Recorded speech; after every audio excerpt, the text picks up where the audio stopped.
NFL show. Of course, if you tuned in last week, it was record-breaking 2-hour show. I don't think today we're going to get quite that long. At least I hope not. And I think I think we'll be a little more succinct and probably pay a little bit more attention to the clock, but still cover these games thoroughly. We have a pretty good schedule this week. We got some big highlight games and some other tests. Definitely an interesting card. Al, how you doing today? Doing well. I've got no complaints. Last week had a nice week here, going 12-4 for the season, 33-30 with a push. So it's been kind of the Mendoza line for me so far this season. But looking forward to this week. Looks like a good card. With the juice, that puts you pretty much right about even. I mean, That's this what is I mean. about It's as right even at as the you get. Mendoza line or That is whatever. right there. Jay, how's it going? Going pretty good. Ready to attack the week with my two favorite guys. So let's do it. All right. Well, get it started early this week. Once again, got the Commanders taking on the Bears. The Commanders 2-2, straight across the board. The Bears still looking for that elusive first win.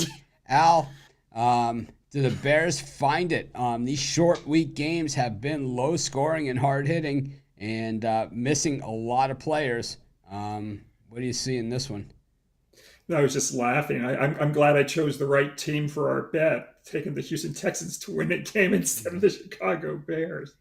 Um, oh gosh, I don't know. Last week I took the Commanders plus 8.5 over the Eagles. They covered that spread wire to wire, but this week they're laying a lot of points to Washington. I just don't want to lay points with this team. We already saw what they did in week one as a big favorite versus Arizona. The Commanders are now 15-44 ATS, their last 59 when laying more than 5 points. They're 4-19 ATS on Mondays and Thursdays combined at home, including 0-6 ATS versus teams that have yet to win a game. I'll take the points with the Bears. Jay, I know you hate the Bears' guts. What do you think of this one? Yeah, I do hate the Bears guts, and I do think the Bears are the worst team in the NFL. But I'm kind of agreeing with Big Al. Laying 5.5 points with Commanders doesn't really seem like a great place to be either. Although their offense has scored in three of their four games, other than at Buffalo. I'm gonna take an under here. A typical Thursday night slugfest, I think, is what we're in for. I don't see Chicago lighting the scoreboard up. I know that they were able to score points on Denver last week, but everybody has scored points on Denver thus far this year. I think that this Washington defense is better than that. I think that they can limit Chicago to do some things offensively. And like I said, Washington has scored points, but short week, rookie quarterback, I just think it sets up well for two teams, defensive, ugly, low scoring game. Take the under 44. I think it's going to be an ugly, low-scoring game, but I think it's going to be uglier for the Bears in this one. I'm going to lean to the Commanders. Just, pretty much the Bears have shown me nothing. I still got some time to look into this game, get under the hood, and maybe I'll change sides, but because it probably won't take much to get me there because the play is the Bears. I mean, that is the play in this game, but the problem is that, oh man, it's just they're just they just stink on to high heaven. And you could think this Justin Fields who holds on to the ball way too long, runs with the ball way too early against that Commanders defense. That's what he's going to be doing all day. More than likely, he's going to get hit. So we'll have to see what goes there. But now we go over to London. We've got the Bills coming off of that massive win against the Dolphins. The Jags remain in London. They're actually a road team in London. In the place where they're usually the home team, but it doesn't matter. They're both really road teams. Jay, what do you think of I'm, this taking, one? I'm taking the London Jaguars in this one.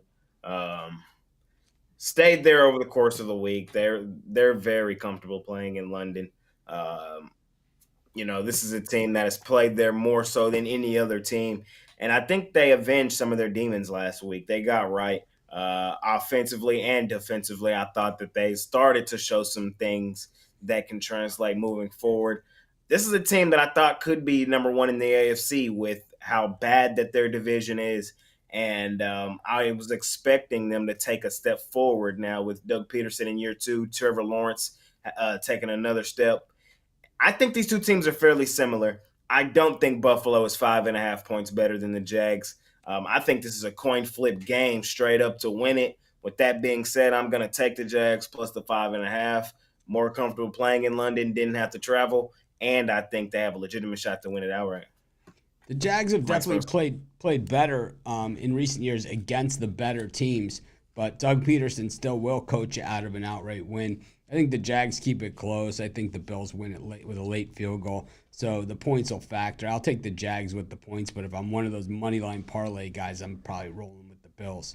Al?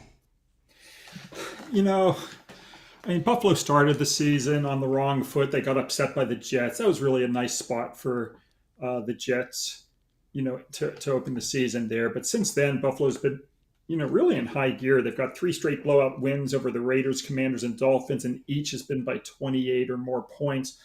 I'm actually going to look for a letdown Sunday as NFL teams playing away from home following 3 straight up and ATS wins by 20 or more points. They've covered just 32.1% over the last 44 years, including 16% when priced as a favorite of -7 or less. Jacksonville's been very strong as an underdog, 5-1 ATS its last 6. I'm going to agree with both of you and take the points. We go to Atlanta where Chick-fil-A is closed in the Falcon Stadium. It is a Sunday, so the Falcons taking on the Texans.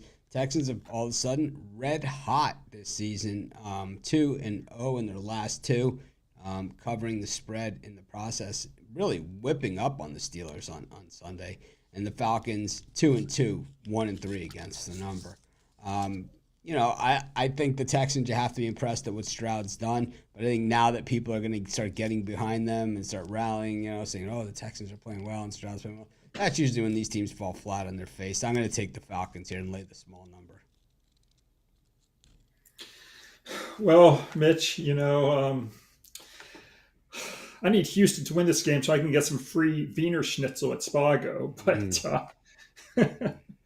I don't think it's going to happen. I can't get behind Houston off its back-to-back upset wins. And if you go back to 1980, NFL road dogs off back-to-back upset wins, they've cashed just 37% versus non-division foes off back-to-back losses. So I'm going to, go against my Texans, going to go against D'Amico. I'm going to take Atlanta minus the points. Sweeping. I was fully expecting you guys to come here and take the Texans, but I won't be taking the Texans all season. I'm taking the Falcons in this one as well. I just think this is a chance. Sell high on the Texans, buy low on the Falcons, is what I just think this one is here. We've seen the Texans do this before. Last year, they were one of the worst football teams in the NFL, but they had, some stretches where they played some really good football, and then they would come out and show us that they're the Houston Texans. And I kind of think that that's what we have here. This is still a bottom tier team. I think the Falcons are better at most positions on the field.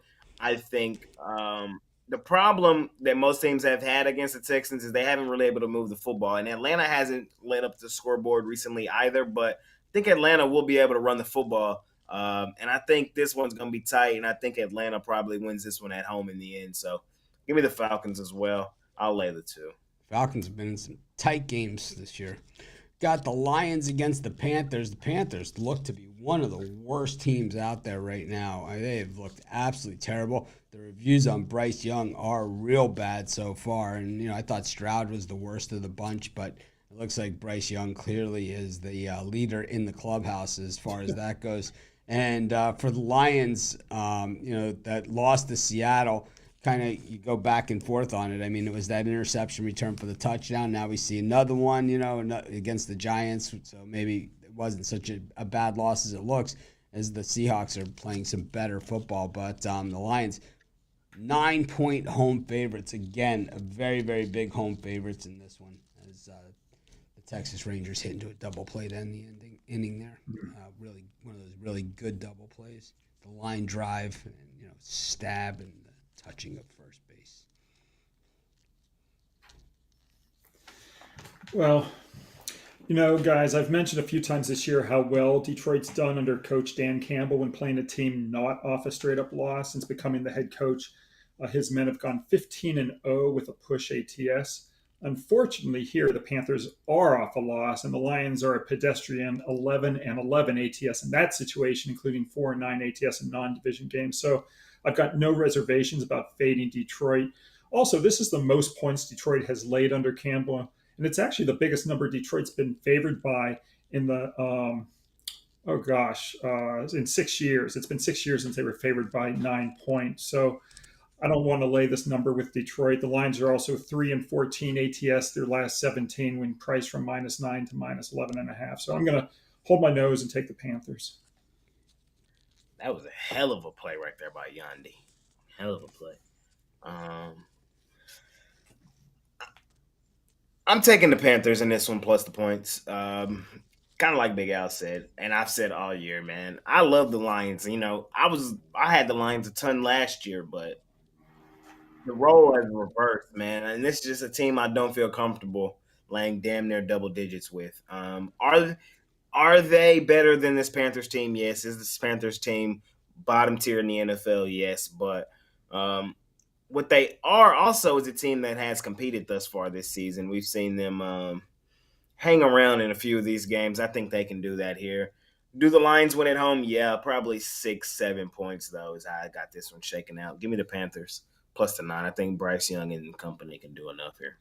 I'm going to be on the other side in this one. I like the way the Lions are playing, and I think that, I know it's a big number, but the Panthers are that bad. I think what we're seeing this year is that the really, really good teams are getting after the passer, and when they're effective in doing that, they're winning games, and they're winning them big. The ones that they don't get after the passer, like you didn't see the Dolphins get after Josh Allen on Sunday, and they paid the price for it.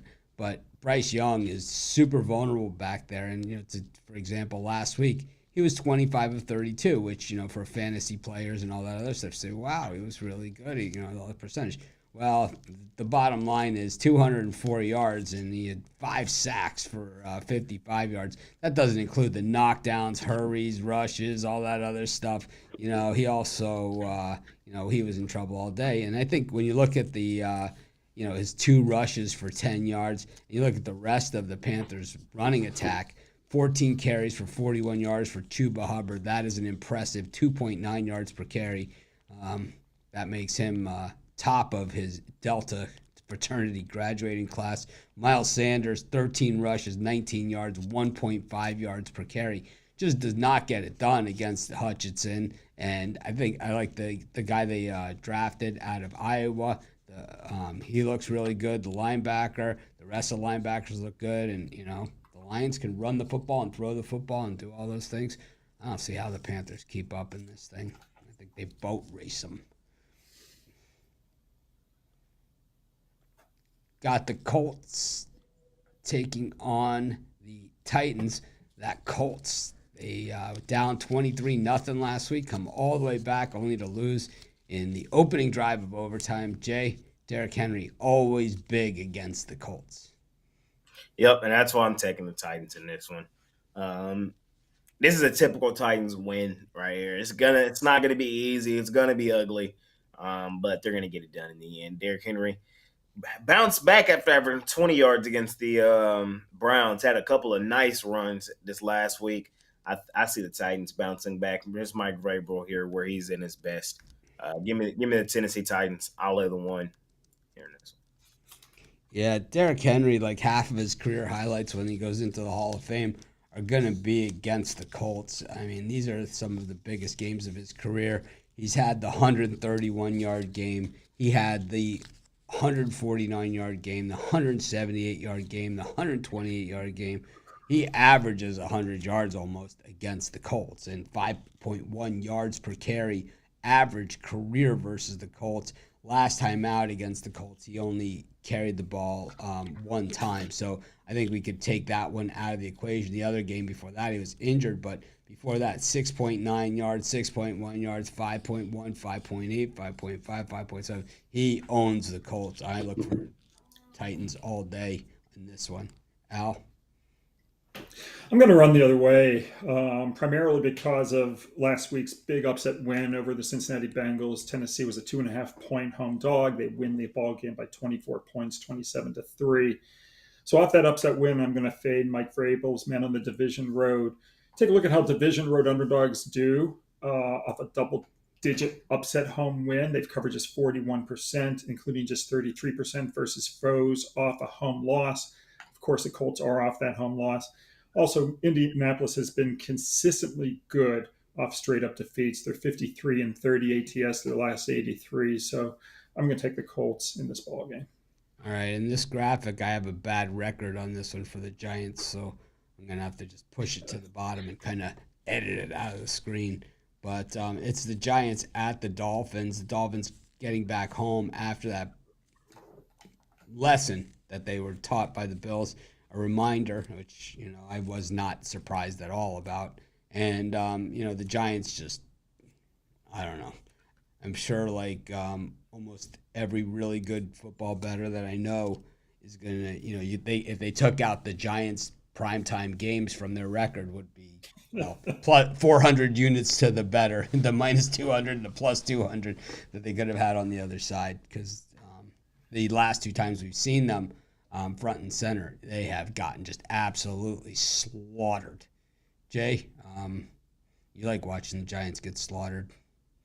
Yes, I do, and they're going to get slaughtered here. This is what we call a definite bounce back for one of the most explosive teams in the league. I just question you guys. I know it happens where teams fall flat and then they turn around, bounce back, but what have we seen from the Giants in any indication that would say that? Nothing. I'm gonna give it to you short, sweet, and simple. First time we seen them, they got ran off the field 40-0 by the Dallas Cowboys. Second time we seen them, they were getting boat raced at halftime by the Arizona Cardinals. The next time we seen them, the 49ers just methodically just ran them out the building. And then the other night, man, that was the most boring game of the year. Seattle defense looked like the Bears back in the gap. So I think what we see here is a Miami defense that's underrated, that's going to get after Daniel Jones just like everybody else has.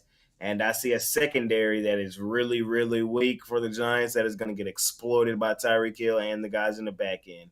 I also like the Dolphins team total over. I'm laying it here with Miami.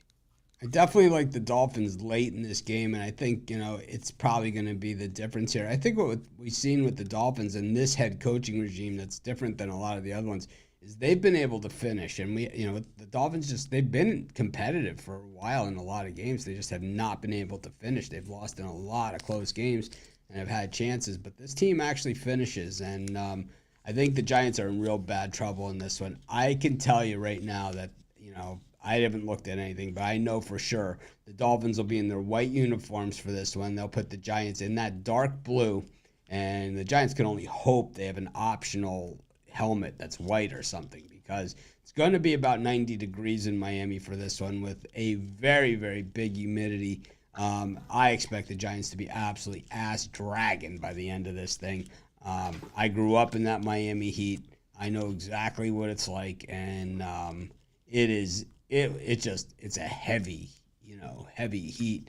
And you'll see the Giants, because it's starting to cool down in the northern part of the country. You'll see the Giants struggle in this game as far as their conditioning goes. I think they're in big, big trouble here. What's interesting is this season there are 6 teams that have not I guess broken their cherry and covered the spread once. Some of them have pushed, but we've got 6 teams that are winless ATS this year. We've got Chicago, Carolina, the Giants, New Orleans, Cincinnati, and Denver. Of course, Denver and Chicago played last week and it was a push. But teams don't go 0-16 ATS or 0-17 ATS, with the new schedule. I mean, eventually they cover the spread. Take a look at how teams do in Game 5 after not covering the spread in the first 4 games. They've gone 47-38 ATS, including 8-4 ATS as a double-digit dog. So I know it looks impossible to take the Giants, but that's just food for thought. The Dolphins gave up 48 last week to Buffalo. They've now allowed an average of 29.75 points per game, and there's no doubt Miami can score on offense. But I'm not going to lay this many points with the defense that gives up 29.75. And if you take a look at how teams do when they lay 9 or more points, if they give up more than 24 points a game, those favorites have coverages 37.7% going back to 1980. So I'm going to, again, much like the Chicago Bears, I'm going to hold my nose. I'm going to take this New York Giants plus the points. What's All the right, average drive time for the Dolphins? Because I think hold that on, they. hold on.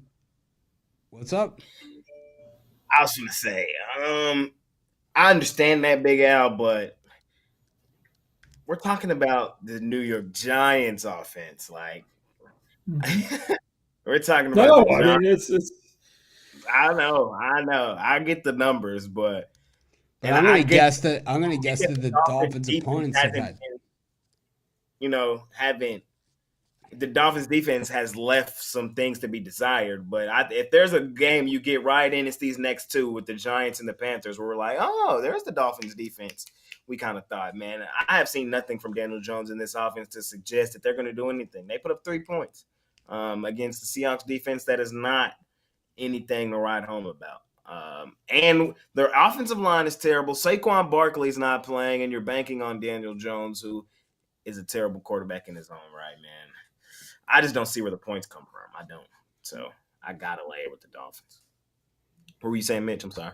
I just think that the way the Dolphins' offense moves and is so quick strike this season, the defense is on the field a lot, and the other team gets a lot more possessions against the Dolphins than they do against the other teams out there. So, while, they've given up that many points, they've scored a lot more points than everybody else too. And it's not like a case of the old Chargers or something where the defense is just terrible. It's just they're on the field for a game and a half's worth of possessions every time. Yeah. It's really what it is. I mean, 70. I mean, most teams don't even have the ball 10 times as the Rangers hit one into the corner. This could be a triple. Are the Rangers winning? No, 0-0 in this one. But the Rangers have had their chances early, that's for sure. Nobody out. Yeah, I mean, I used the Rangers yesterday as a premium play. They were my second favorite game today. I didn't make it a premium, but I'm definitely rooting for Jay's Rangers. I always root for the other team. Let's do it. The Patriots and the Saints. Patriots, I mean, as bad as the Giants are, I think the Patriots are just as bad. Those of you that didn't see Bill Belichick on the sideline on Sunday, I actually rewound my TV set and taped it for you guys so you guys can see exactly what he said on the sideline. There it is. Did you catch that? I'll have to do it again.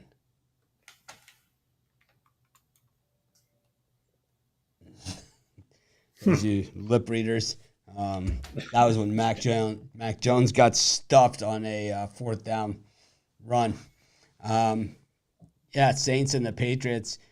Mac Jones just straight ass is pretty much what we thought. They took him out last week, but they still say he's going to be the starter. As Al said, the Saints, one of the last teams left to not cover a spread, but this team's actually 2-2 and has been pretty competitive.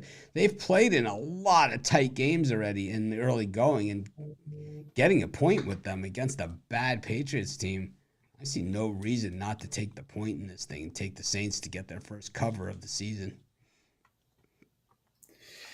I'm going to look at this game a little bit differently, Mitch. I'm going to look at the total. You've got both teams scoring less than 10 points last week and averaging less than 16 points on the season. So the knee-jerk reaction is going to be for a lot of people to look for a low-scoring game here, but I'm going to run the other way and take the over, as NFL games have gone over the total 57% of the time if both teams failed to score 10 or more points in the previous game. So high-scoring game in Foxborough.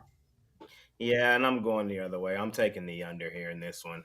I think this one's short, sweet, and simple. The Saints haven't given up more than 20 points in like 15 straight games.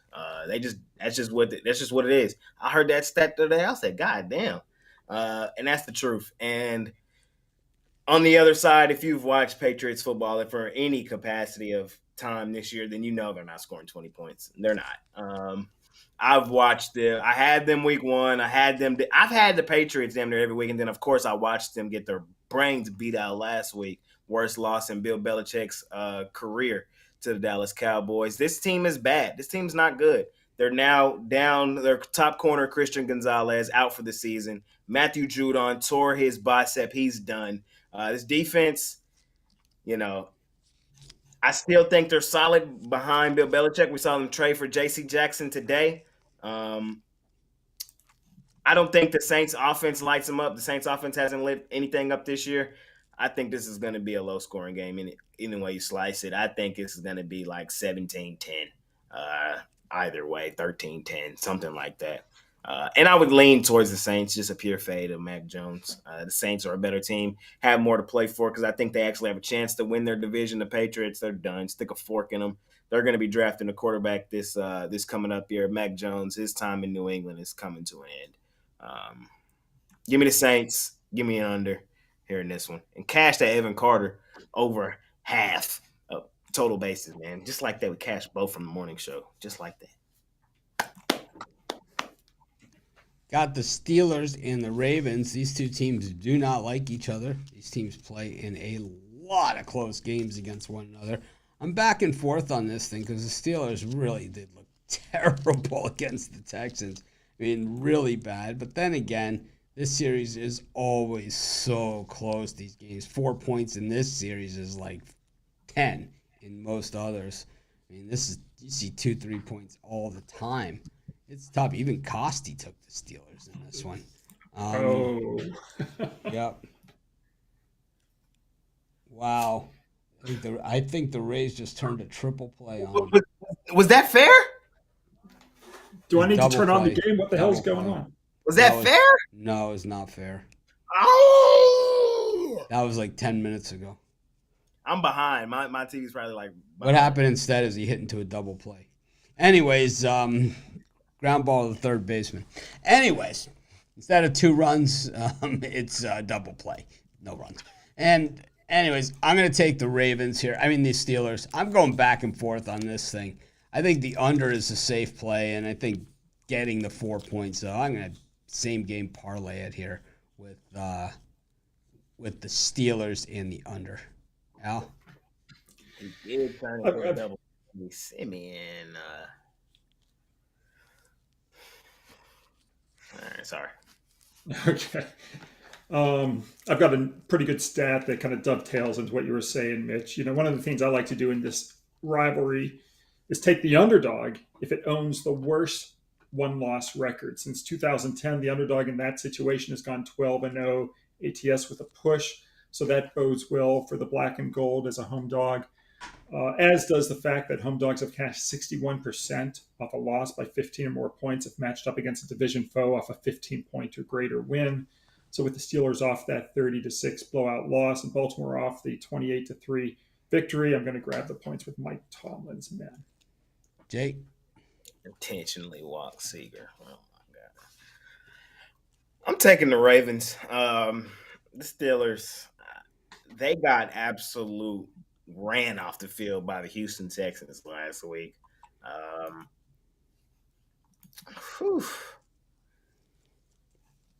I'm taking the Ravens.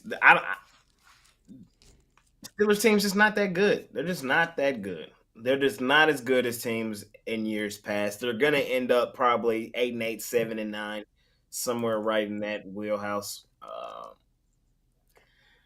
I think the Ravens are just a better team. Yes, the 4 I get is not the best of the number. And we're probably going to fall right on it. I think we're looking at 24-20 Ravens. But I'm here to give you the winner. I think the Ravens win the game, and I'm going to lean towards them laying the 4.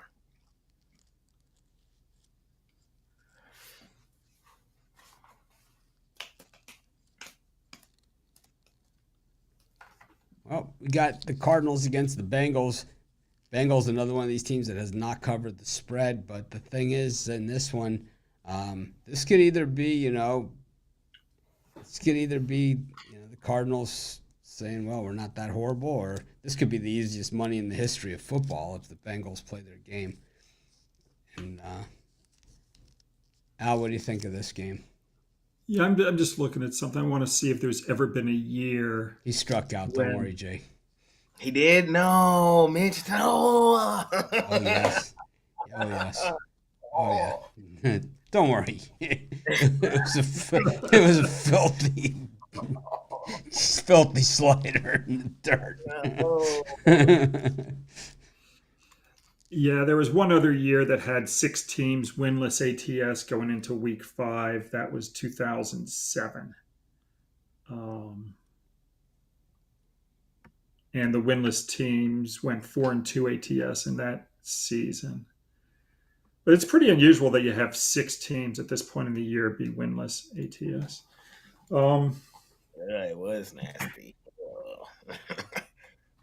Oh boy. So Cincinnati, road favorite, only scored 3 points last week.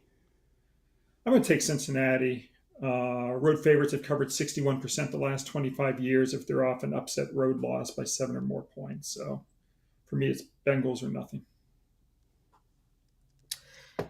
I think everybody's going to be hopping on the Bengals this week, and I love the Bengals, but I already stuck a fork in them. I already did. And y'all have to realize that I have this team in my Super Bowl at the beginning of the year, but I haven't seen it. And I think everybody's getting slaughtered this week, man. The Cardinals are playing football. Like, I don't know what else you need to see from the Arizona Cardinals to understand that these guys are playing football.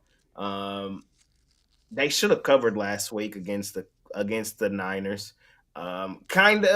It was kind of the reverse of the Kansas City Chiefs because they could have took knees and ended that game taking knees at the 1-yard line. The Niners did, but they didn't. They punched it in. And, Mahomes decided not to do that. So I lost on both sides of that spectrum last week. But anyways, here in this one, man, Josh Dobbs is playing well. He's playing well. They're moving the football. We've now seen them move the football on what I estimate are the 2 best defenses in the league, the Dallas Cowboys and the San Francisco 49ers in back-to-back weeks. They're 3-1 ATS, have had a lead at halftime in 3 of the 4. Betting on the Bengals in this one, you're hoping for the Bengals of last year, not betting on the Bengals of this year. I'm betting on what I've seen from the teams thus far this year. And what I've seen thus far this year is going to sound crazy coming out of my mouth, these next few words, but the Arizona Cardinals have damn near played better football than the Cincinnati Bengals. I think taking the Cardinals straight up on the money line is a great place to be at home.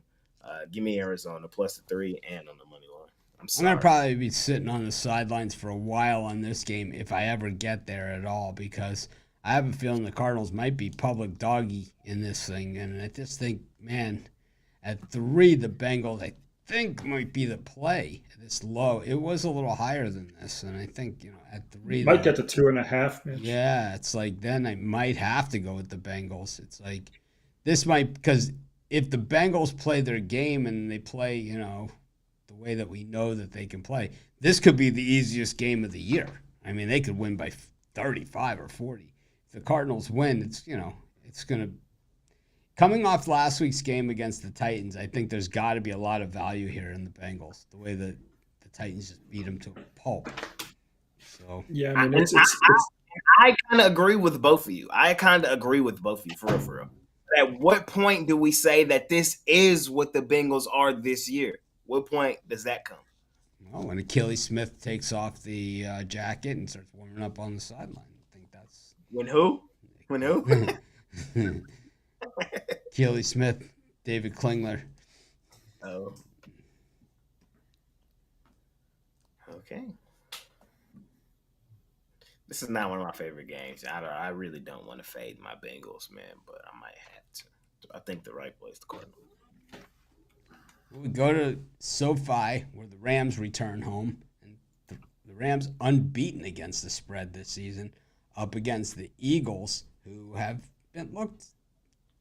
This is a team that just continue to win. It's not always beautiful, but they continue to win games, and everybody out there still trying to imitate that quarterback run play, and nobody can do it. Nobody. It's amazing that no other teams can do it. Not even close. They're not even close. They've tried. I see it in college. They're trying it. Everyone's trying it. Nobody can do it. But these guys, no one has been able to stop it. But the Rams could have Cooper Kupp back this week. Al? I think he's back. I think he is back last time I think. Well, the Rams are home at SoFi for just the second time this season. In their first home game, they lost by 7 to the 49ers. The 49ers look like the NFC's best team in the early going. Philadelphia does look good as well, but the Eagles have covered the spread by 5.37 points per game less than the Rams. LA 4-1-1 ATS, the last 6 as a home dog. Also unrested, undefeated road favorites like Philly with a 4-0 or better record. They've covered just 40% over the last 40 seasons. I'm going to take the Rams plus the points. Jay? Yeah, for the first time this year, I'm taking the Philadelphia Eagles and laying the points. I see this line now down to 4. I like it much better at 4. I just think that the Eagles win on the line of scrimmage on both sides of the ball. That's been the point where they've won consistently every week.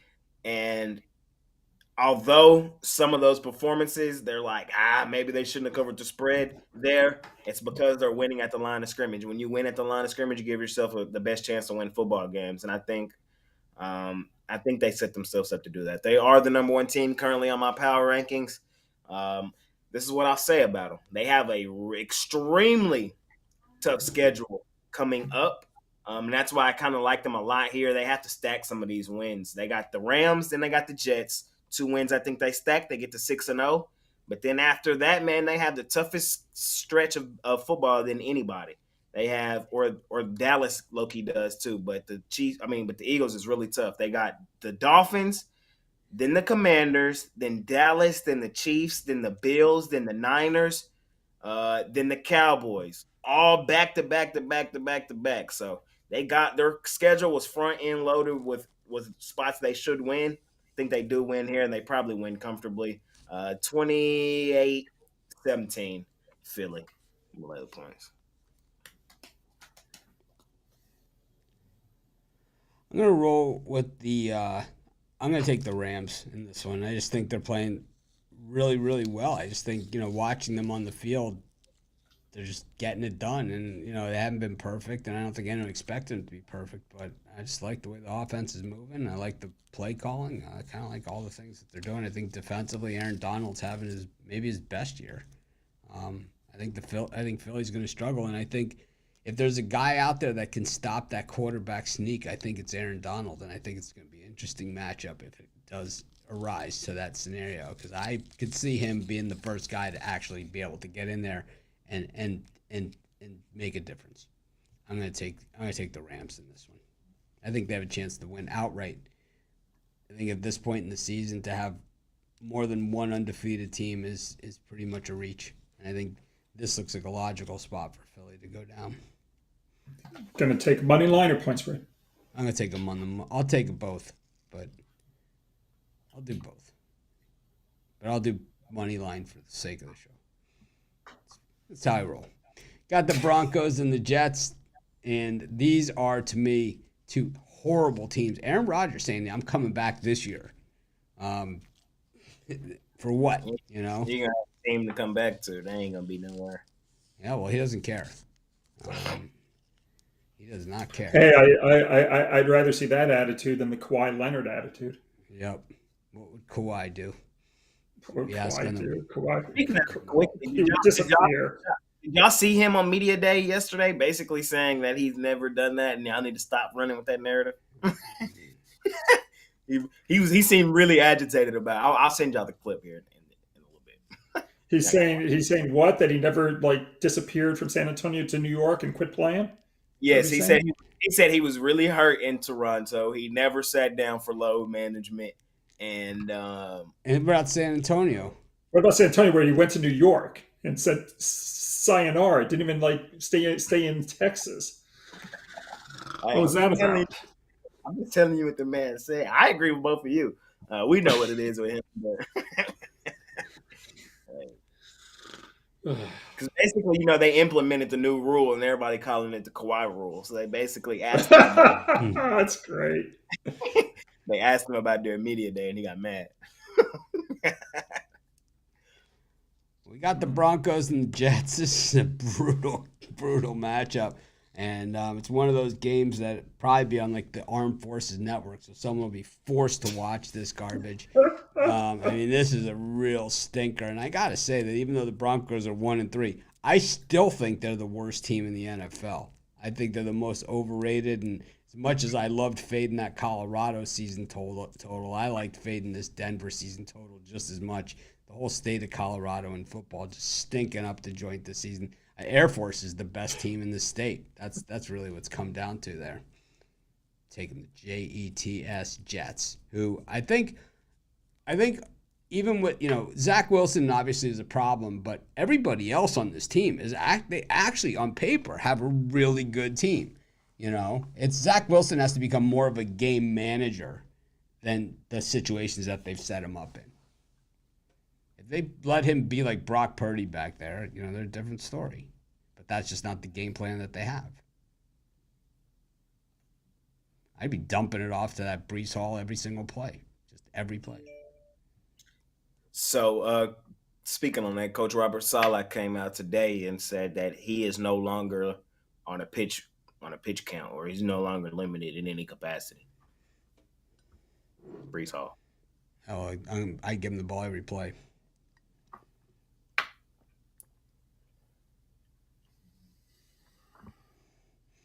They say Scherzer might be closing today. What the hell?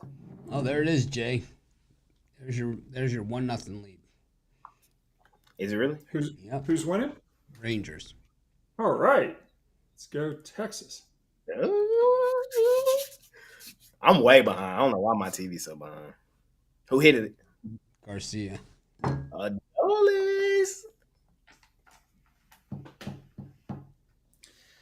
Well, the Jets have been installed as a small road underdog in this game, and New York has gone under the total 9 of its last 10 when the game's been competitively priced with point spreads of 4 or less. Denver also 42-22 under the total as favorites, including 8-1 under its last 9 when favored at home by 3 or less points. I think this is going to be a surprisingly low-scoring game. I'm going to take it under the total. He smashed that thing. Good. Let's do it. All right, I'm taking the Jets in this one. Zach Wilson, this is what I'll say. That was the best game I've seen him play thus far in his NFL career against Patrick Mahomes. He played so well. He went to the mic at the podium talking about, I lost us that football game. When have you ever heard them words come out of Zach Wilson's mouth? He knew he played well, so he tried to take that one on the chin. When he really played bad, you don't hear him say them words. He played well. I think he plays well here against a Denver defense that is bottom tier in the NFL.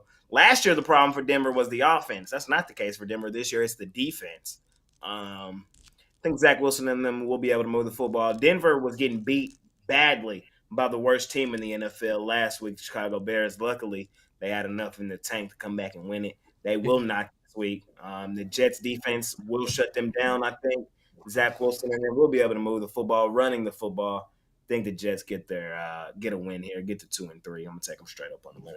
Here's the comment. Obviously, you all are not athletes and wouldn't understand. All right, Jay Hunt, let's see your NBA resume here and how much money you were making when you sat with what kind of injury. I think that's what we really need to see from you. If you show us some shitty ass high school resume, well, we're gonna laugh in your face. We're gonna publish it on the website. But we all. Yeah, I don't claim to be, a world-class athlete. I just know what I know, and I know that this guy makes a lot of money, and the reports were he wasn't that injured. I mean, that was basically the report, right? The report was that he was cleared to play, and that he said, I don't care, I'm sitting out the rest of the season. Wasn't that, Al, how it played out in San Antonio? There's a lot of, with San Antonio, he basically manufactured issues with the Spurs doctors. None of the other Spurs players ever had a problem with the Spurs doctors. and yet Kawhi My wanted people, this. it was my people, and all It these was crap. his uncle. His uncle wanted Yeah. him in Los Angeles. So Uncle Dennis wanted him in LA. So they had to manufacture bullshit to make the Spurs seem like the bad organization that was mistreating him. And that way he wasn't going to be the bad guy. He didn't want to soil his image by forcing his way out of San Antonio like other players have done. So he painted the picture that the Spurs doctors were doing him wrong. It was all bullshit. And he left San Antonio to go to New York, disappeared on the whole team. You know, I mean, like if you're a team player, you're in San Antonio rehabilitating and you're on the sidelines at the games, you're with a team. He just went AWOL. He's a jerk. So obviously you're not all athlete. I hate that when people put that in the comments because the thing is that I was a champion motocross rider. So it's like actually I was. So the thing is that I was injured, seriously injured, and you know, I won. I played because I loved it. You know, it's like they had to believe me. They had to like tie me down to the chair to keep me off the track. So I don't whatever. And we were talking anything like the money that these guys were getting paid. Anyways, hate that comment. It's like you guys didn't play baseball. It's like, oh, you played, in high school, left fielder or something. It's like, so you know more about handicapping than me. It's like, seriously, man. It's like, I played high school baseball too. I was terrible, man. I was straight ass. I got 2 at bats in my senior year of high school. They let me bat twice. Once was at a place called I don't remember the name of it, but the guy struck me out on a curveball. And then the other time I was at bat, I also struck out on 3 pitches. Juan Nieves no-hit us, and he ended up throwing a no-hitter in the major leagues too. But he struck me out on 3 pitches, and I didn't even get a whiff at any of them. It was like it was like I had no chance. He no hit, I think 14 teams in our league. 14 no hitters that year. We were I think we were 2 of them. But yeah, I don't know, man. But you weren't athletes. Mostly. Whatever, man. Oh. We go over this one, Chiefs and the Vikings. Yeah, no, we haven't done this one yet. All right, Chiefs and the Vikings. These are Jay's guys. These are the guys that were on the quarterback show for on Netflix. So these are Jay's guys, Kirk Cousins and Patrick Mahomes. Patrick Mahomes not making a lot of friends last week, sliding into second base, and oh boy, another run in for the Rangers. All right. Just misses on a dive, and it looks like a triple. Oh, he's out at third. Oh, they called him safe. He looked out. But anyways, wow, just missed on a diving catch, and I think that's the way you want to go down though on a play like that. It's if you're gonna let them get the hit on you or whatever and score the run and all that other stuff, because he was on second, it's like lay out for it, just give it everything. It hit off the end of it. I mean, he laid out for it. He gave it all. It's not like he could have possibly gotten it. He did everything he possibly could. Anyways. Oh, nah, you gotta make that play though. You gotta make that play. Appreciate you though. Oh man. A little low. Well, that's why you're the worst brother. You're gonna love the next play, Jay. That's why your brother better than you. You're gonna love the next play. What channel is the game on? It's on ABC. You can't be sedition-ish. That's not how it works. Yeah, Mahomes didn't make a lot of friends last week. He lost a friend in me because that was disgusting, bro. My argument. Walk with me here. I already know I'm wrong. I'm gonna start off this by saying I'm wrong. Okay. Evan Carter. I'm gonna start this off by saying I'm wrong. He just.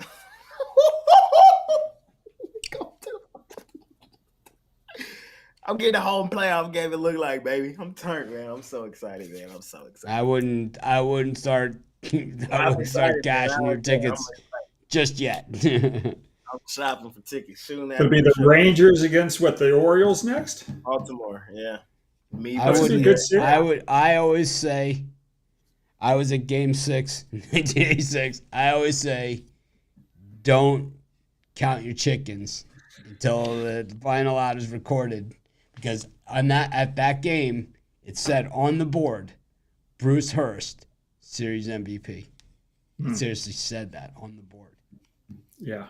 Congratulations, Bruce Hurst, Series MVP. They took it down. It's like apparently, like they had the champagne all lined up in the locker room, like everything. It was like really a disaster. It's like Game 6 with the Spurs against the Heat. They had all the stuff on the floor. Yeah, that was not fun. There's been much bigger comebacks in 4 runs. I think maybe 2 outs in the 9th you could start celebrating. Yeah. Anyways, Kirk Cousins and Patrick Mahomes. Yeah, so Mahomes, he let me down last week. I vowed to everybody on Twitter that I could not take him this week. Vikings love to play in low scoring, not low scoring, but tightly contested games. I think the Vikings are going to have a chance to win it. I think they're going to sell it in the end. I think the Chiefs probably kick it off, and I can see Butker still their kicker. I can see him winning it late. I'm going to take the Vikings plus the 4 ATS in this one. Chiefs probably win it, but I think the Vikings can do enough to keep it close. Offensively, Minnesota has been tearing it up. I like the over in this one as well. I don't see neither defense really slowing each other down. We saw Zach Wilson start to pick apart this Chiefs defense. The Vikings offense is one of the best in the NFL. Their defense lacks. Mahomes probably gets at them as well. So Vikings plus the 4 and over for me here in this one.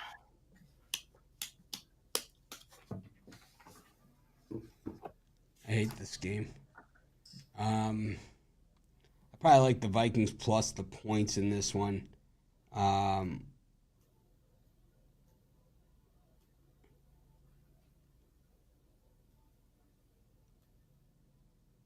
think that,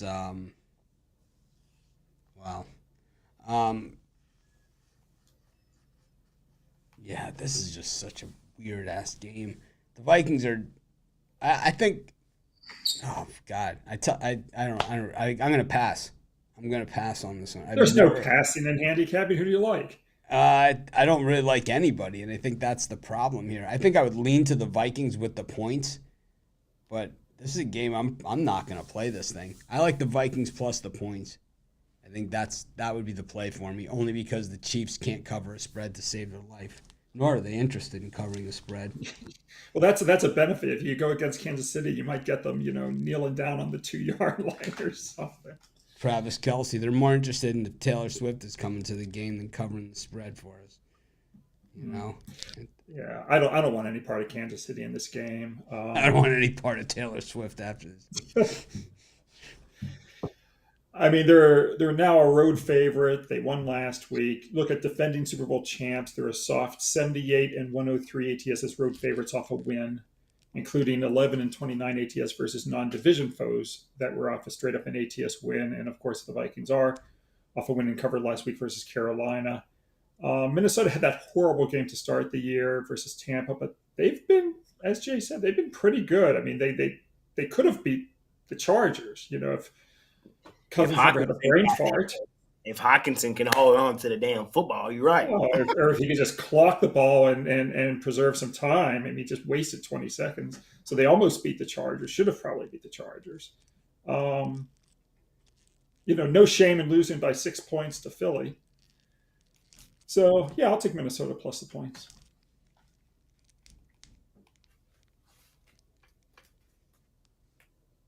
That was a tough one. Oh, we've got some garbage game next to talk about. What is the 49ers are playing some team. Yeah, this is. You mean the game of the year thus far? That's what you mean? Oh, some garbage game. Jay, who do you like in this one? Wait, hold on a second. Hold on. We got to get the. I wonder who Jay likes.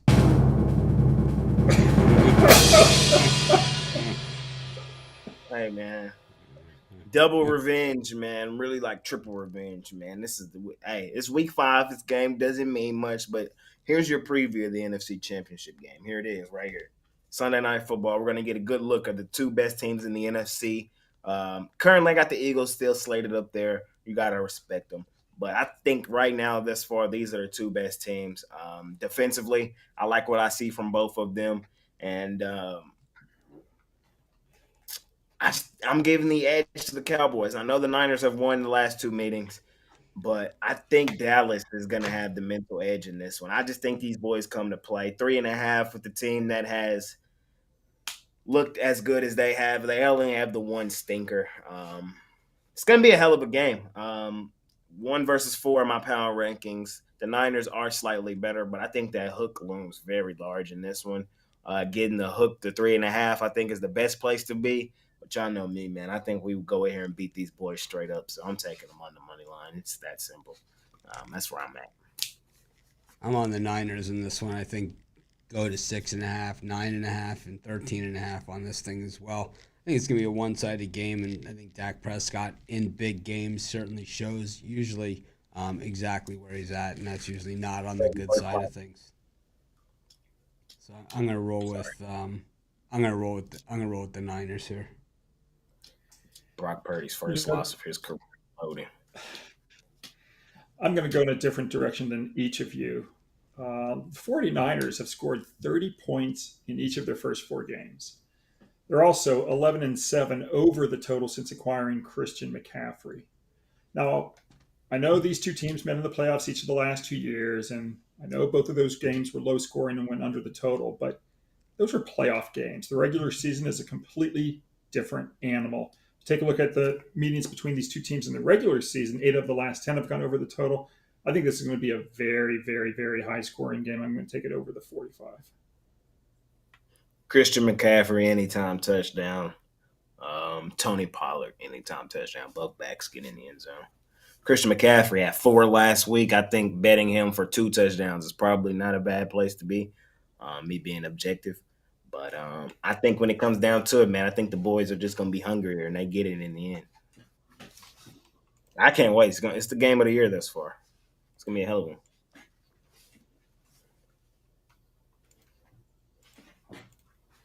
Huge week, man. I don't know. You ready to have it in circle, Mitch? I don't know about that. I'm kidding. It's not my top play or anything like that this week, guys. It's not.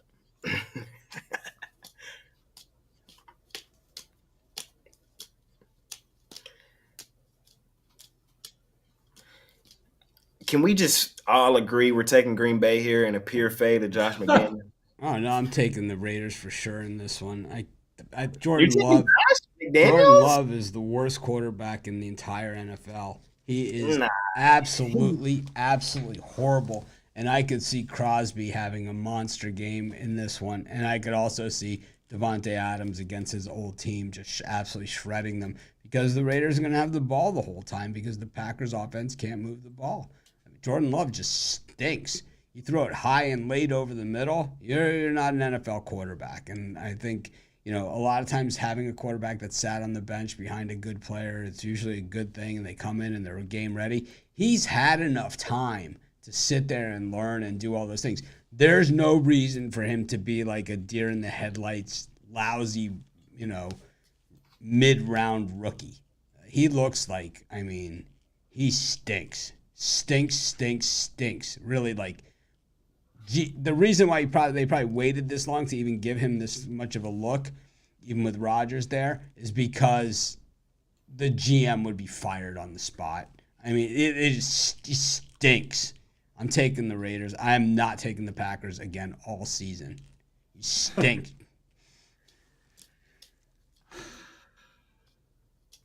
God. I want to look at what the current line here. I think this is, for me, the toughest game on the board. I'm going to take the Raiders plus the 1. This is a hard game. But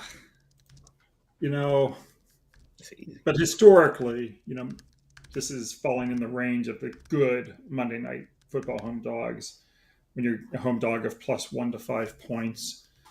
And those teams, they've gone 83 and 51 ATS versus 500 or better foes. I'll take the Raiders plus the 1. Yeah. I just feel like these Monday nights, low key, recently, they just been setups. Like, they're just setups. And a lot of guys are getting set up. I ain't getting set up. I'm taking the Packers. You're crazy. Now, Love sucks, man.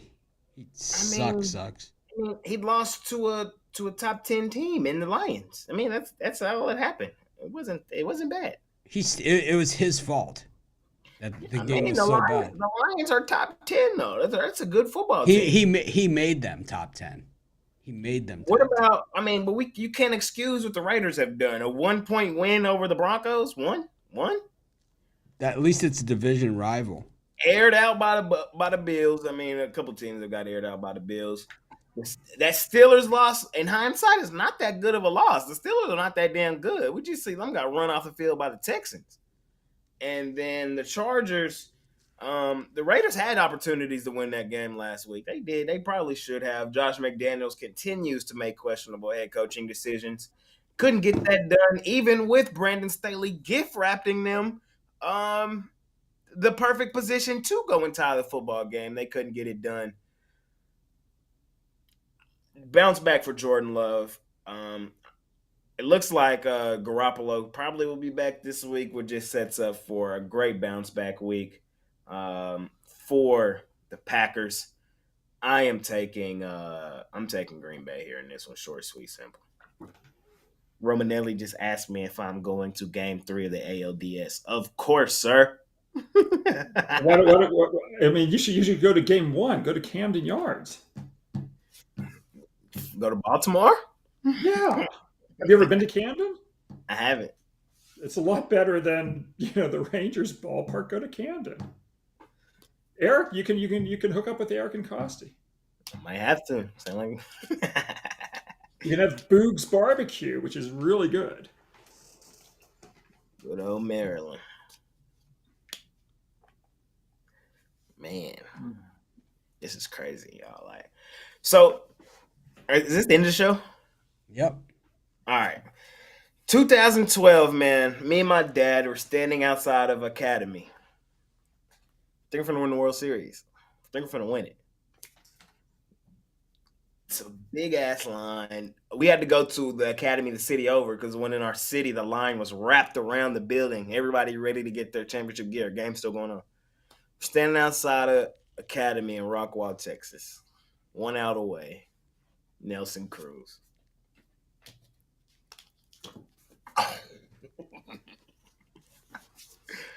Hey, man, it's been a long time coming for us Rangers fans, man. We just want some good baseball.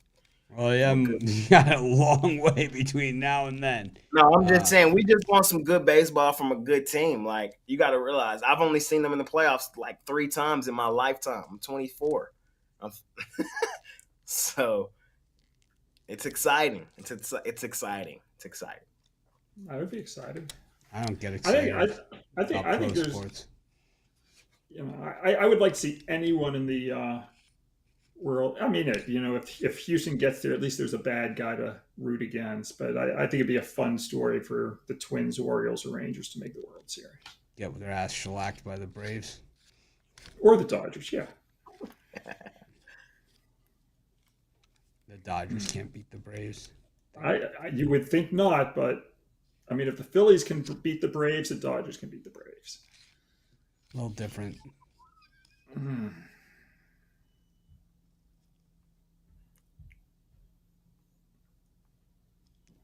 it's 5-0. So the Rangers blow this one. Could be epic. All right. Under 2 hours. We did it. We did it.